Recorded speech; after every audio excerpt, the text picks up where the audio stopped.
নমস্কার, আপনারা দেখছেন বঙ্গবার্তা, সবার কাছে সবার কথা।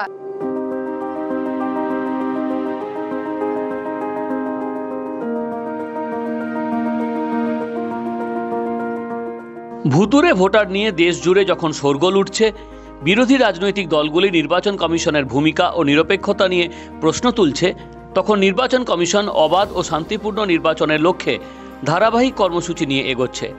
মুখ্য নির্বাচন কমিশনার জ্ঞানেশ কুমার দায়িত্ব নেওয়ার পর এই কাজে আরও গুরুত্ব দেওয়া হয়েছে।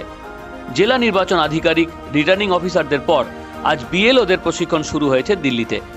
বুধবার পশ্চিমবঙ্গের হুগলি জেলার 189 নম্বর বিধানসভার বিএলও গীতা বিশ্বাস মুখ্য নির্বাচন কমিশনার জ্ঞানেশ কুমারকে পুষ্পস্তবক দিয়ে স্বাগত জানান।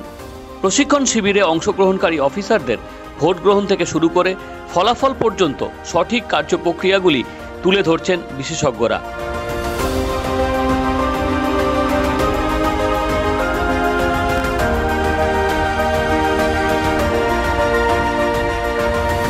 Bureau report, Bangabarta. দেখতে থাকুন বঙ্গবার্তা, সবার কাছে সবার কথা।